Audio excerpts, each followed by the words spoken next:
Hi, it's Teresa. Do you like texture as much as I do? Today I'm showing you raised stenciling on a canvas. This was one of my very popular Facebook Lives. Before we start, don't forget to like and subscribe. Ring the bell to get notifications of future videos.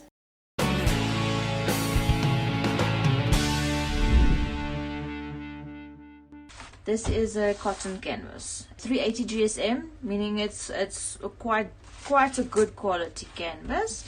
If you twist it around, you'll actually see the cotton. So this is proper cotton. I have got 2 stencils. I've got some different modeling paste and texture pastes and some other tools to make textures into the background. One of the Finnavar stencils, this one is like a damask, almost like a damask pattern, and this one is like a Gothic script pattern. Bubble wrap, gesso. This canvas is already gessoed, but I'm going to use gesso to create texture. I'll show you, if you don't have all these fancy texture paste, how you can create texture with your gesso. Crackle paste, 3D stencil, fiber paste. This stuff creates the thickest texture I've ever seen through a stencil. Modeling paste. Crackle paste needs to dry by itself. You can't speed it up, otherwise it doesn't crackle properly. This is already primed, so it means it has gesso on, so you can go and work straight on top of it. I have a silicone brush, I have palette knives, plastic and metal. It really does not matter, and if you don't have any of those, you can always use a old credit card or loyalty card or something like that.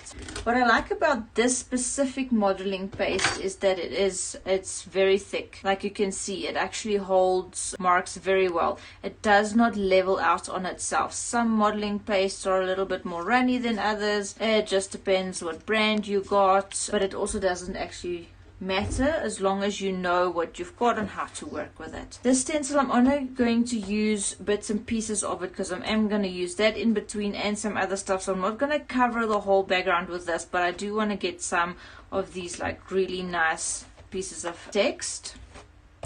So I'm just going in one direction through the stencil. I'm going to lift up my stencil. See if you guys can see that.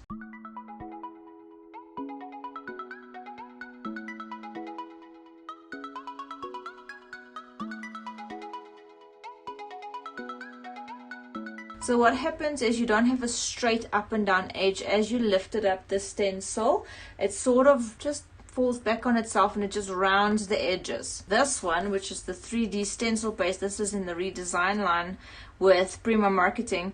This stuff, as you pick it up, it literally stands straight up. This is touch dry.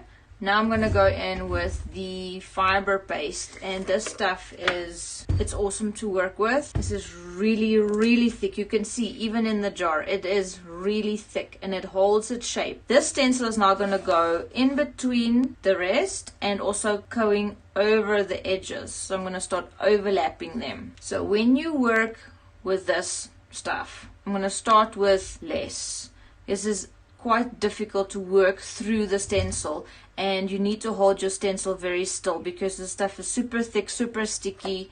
You can see it creates like these little walls straight up and down. Here I'm just holding a little bit up with my finger so it doesn't flatten that, but I do want to do a little bit here and a little bit down here, so I'm just holding up the stencil here. So this is like raised stenciling on steroids, this stuff.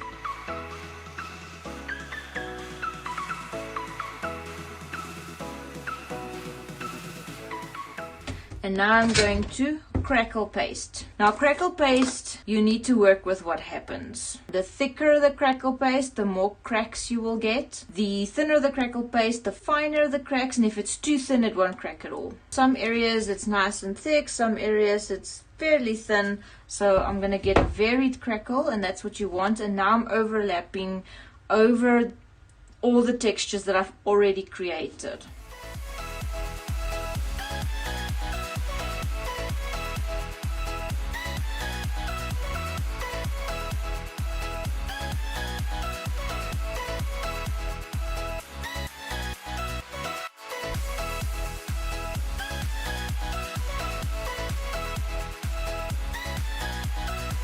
Now I'm going to go over to the heavy gesso. So what I'm going to do is I'm going to take some gesso. You'll see that it's a little bit more runny than some of the other pastes we've been working with. And I'm just going to spread it into some of these areas, overlapping again.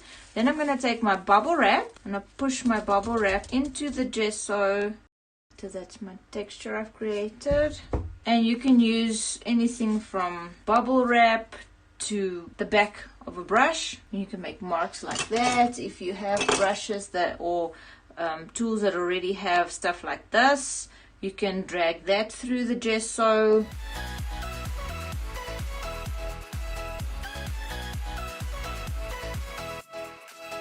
So now I've got like 3 different layers of texture on the background. I've got the modeling paste and the gesso is sort of on the same level. I've got a really raised stencil here with the 3D fiber paste. I have my crackle paste. It's best not to use a heat gun or any other heating tools on your crackle paste because it will not crack properly. It needs to dry by itself because as it dries, that's how it cracks. It needs to dry slowly. Tomorrow we're going to color over this first with inks, then with paints, because inks just settle better into your cracks. They create these little awesome puddles around these very heavy textures, so that's what I'm going for. And then I'm eventually going to paint Impasto Technique Angel Wings. I'll recap quickly. So the very first one was modeling paste. It works beautiful through a stencil. It does settle back on itself a little bit, so you've got nice rounded edges on any of these. Have got nice rounded edges, where when we did the 3D stencil fiber paste, as you picked up the stencil, it created this straight up and down line, so it's very crisp lines. And then crackle paste, so crackle paste will just have to dry by itself and crack. And then gesso, and with the gesso we just created some marks using bubble wrap. If you like part 1, let me know in the comments below. If you ring that bell, you will get notified when part 2 is published.